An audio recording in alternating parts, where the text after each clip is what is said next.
So talking to us, I mean, actually the most positive thing as a professional psychologist about the pandemic is actually in our team, we have practitioners like Blake and Jordan, and we have the sort of theorists and so on, and people who are doing the empirical stuff like Sarah and Nick. And I think us coming together and working on these projects collectively with a real desire to deliver solutions to people that are going to actually work.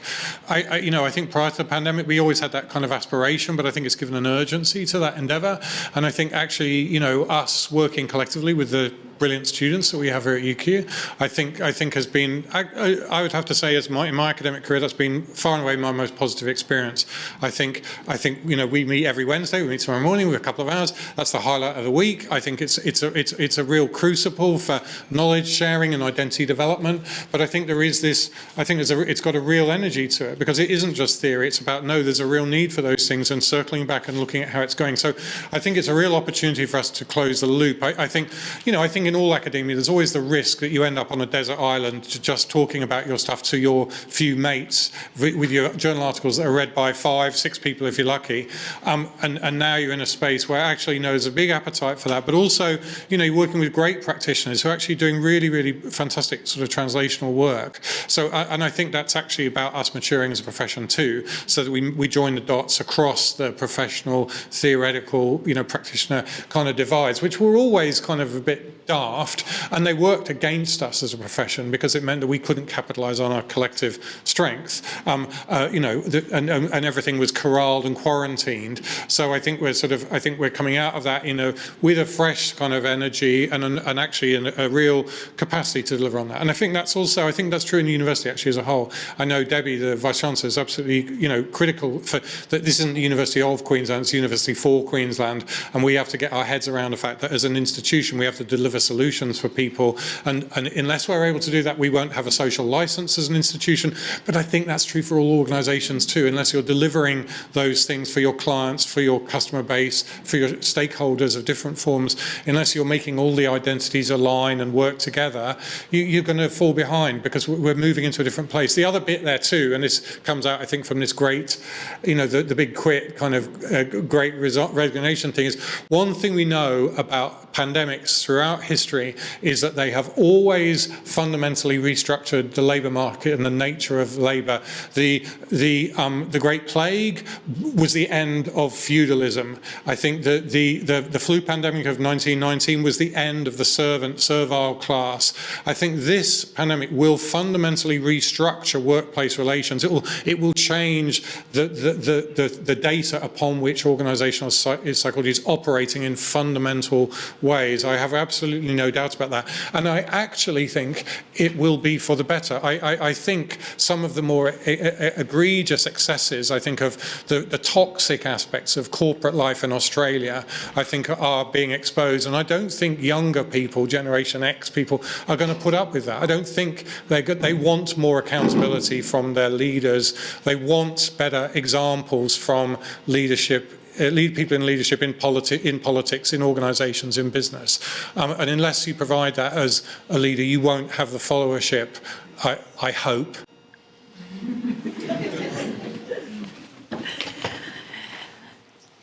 I'll build off that. I'd say the biggest learning is how we continue to work with teams to co-design whatever it is, the solution or the problem that they're trying to solve. I think our role as always, we've got to be able to come and provide some really great thought leadership. But we've definitely learnt that some of our best ideas and, the innovation that we've seen has absolutely come from team at any level in any part of the business. And it's often not necessarily one team in isolation. Again, as we know, it's when we get different teams, different minds working together on a problem. So how we kind of play that role of facilitator, but guiding teams in the right direction, and I'm purposefully using the word teams and not leaders now. How we do that, I think, is the biggest opportunity. It's definitely been one of my learnings. And the other is, we talked especially last year, probably a lot about, you know, the reality of it being in the fight or the flight state. And this year we've probably had more mental capacity to talk about the rest and repair, but how do we do more of that? And things, you know, dare I say it, things like agile and helping teams think with an agile mindset, which is just a rebirth of things we already know again, but the practices that instills in teams to rest, to reflect, to learn together, you know, I think there's merit in it. Well, we saw these questions beforehand. I really struggled with this one because I think I'm still learning. But I think one thing that was probably new to me, probably not to a lot of people out there, but I guess this concept of leadership culture was something that started to come to fruition because, you know, in our business we used to do quite a lot of team development work where new teams would form and you'd work with them.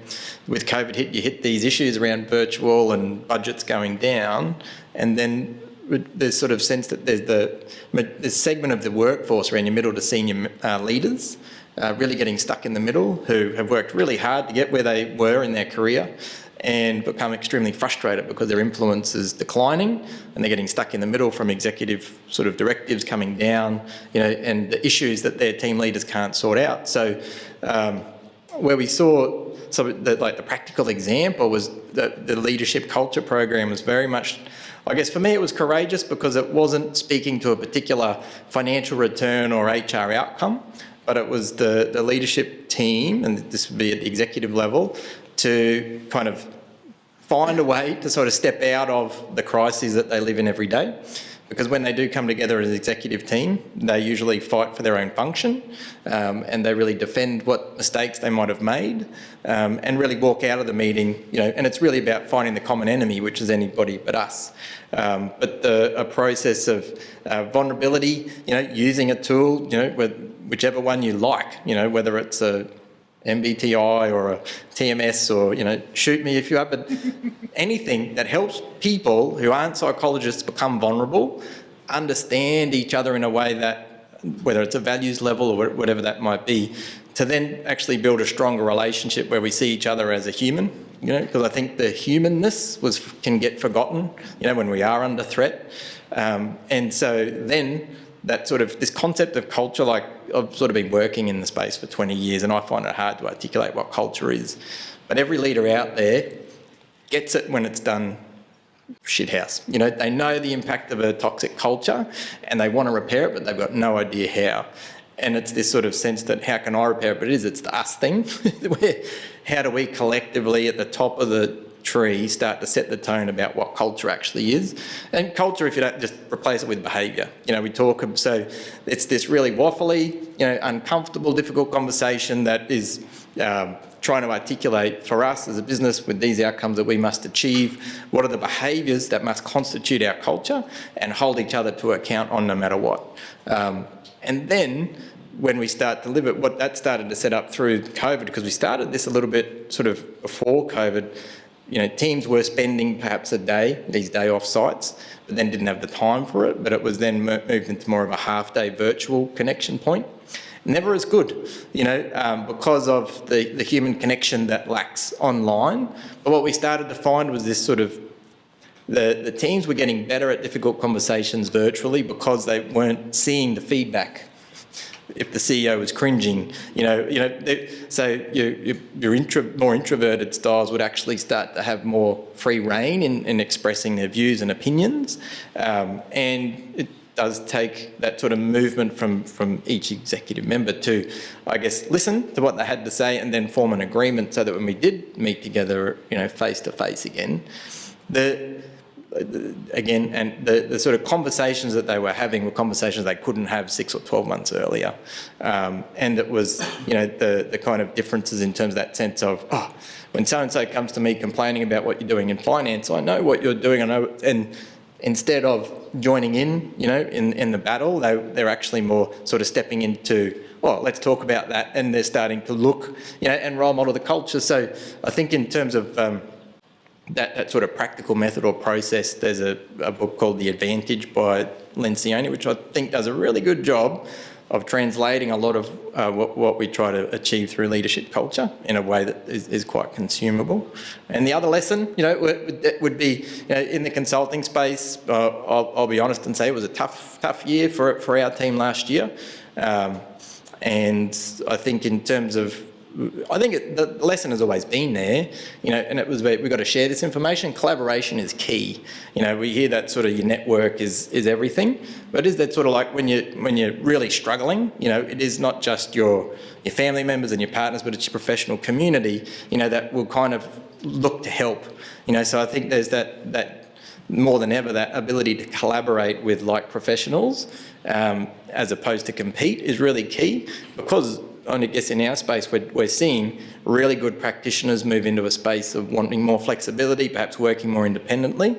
And so in our business as a firm, 65 people, we've got to adjust the way that we're pricing jobs, the way that we're contracting, independent practitioners, the way that we are interacting with clients, and, not pretending that we're all this big team, but just being like, I think there's a lot more room for honesty in terms of that sense of, we can't achieve this by our own, this is a really complex problem, but we work with some excellent people from different businesses. So I think that, there's an opportunity that we all have to help strengthen that professional identity, in terms of we all bring the same arsenal and tools that we learn through our studies, but it's our relationships and impact as a collective. I think that can sort of be a game changer, and really, I think that sense where not being arrogant in this sense, but sometimes there's a style of consulting that comes at you with, it worked at Google, so it'll work for you.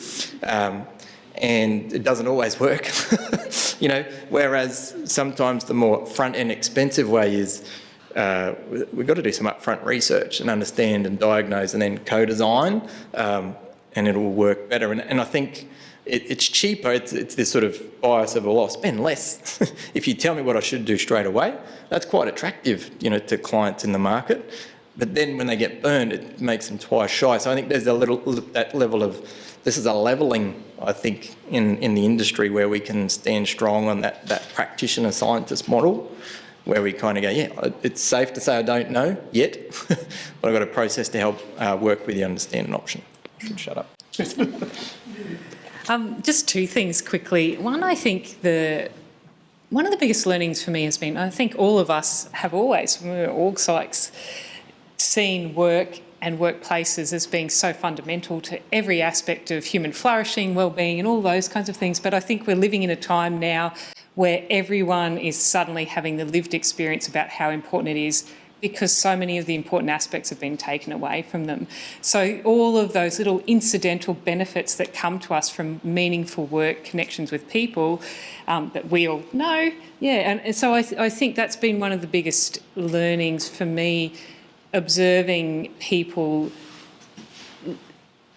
realising and understanding what we have known, because they've had to live with going without it. And then I think this real, getting through, watching firms, watching organisations, watching, my colleagues who own small businesses, who my heart has gone out to, because it's just been so tough for people who own small businesses going through this, and then also big businesses just putting their nose to the grindstone and saying, let's just get through it, which has left us in this place now where people are exhausted. We need to do something now to help get through the other side. So I think that's been really interesting observation, how people get through. They're resilient generally, but what's the long-term consequences for that? So what's the long-term consequences for the short-term decisions that firms are having to make now to get through this, and what do we need to do to help them? And I think we have the tools, the knowledge, the skills and the responsibility to help businesses and help workers out there, get through. Yeah, I also struggled with this question. It's been quite an interesting journey for me, having joined Australia. So, Alex, you were talking about Australia's style of management, which is, style of management found in Australia, which has been quite interesting for me, because I joined here just before the pandemic hit, and it's just been an interesting experience teaching, especially on the MBA. And they're basically, the students are managers and leaders of businesses in Queensland. So I've now taught 6 cohorts of managers and leaders who are leaders and managers of businesses in Brisbane. I've got a really good insight from that experience of what happens in Australian businesses. And what's been really interesting is one of the things you do when you teach strategic human resource management is identify that organisations make a choice in how they're going to manage staff, whether they make choices about whether they're going to use more kind of exploitative or command and control type managerial styles versus more supportive, consultative type styles. And what COVID has given us is a rich experience where we can see how different organisations in the same industries are reacting fundamentally differently to the same pressures, and you can see those choices coming out and potentially the implications. So, for example, in academia, we've all seen what's happened in academia in terms of job losses, how universities have managed those job losses in the last year or so, and they're all very different, and it's been really interesting watching that. And so in terms of what's going to be interesting in terms of what we can help bring from this is if we can ensure that the learnings of, okay, if you take that kind of managerial style, which might be exploitative, which might try and see the pandemic as an opportunity to force change that you may have been struggling to do beforehand, there will be negative consequences for that for in terms of employees in the workplace. And so this potential idea of the big quit, people leaving organisations, I think there may be some big lessons coming from that. And I think if we can show those lessons to practitioners as, you know, academics, and identify, okay, you need to treat your staff well and do good people management and support your staff and have good values in terms of how you treat your staff. To me, I think that's going to be hopefully a big learning that we can potentially get out of this experience that we've been going through.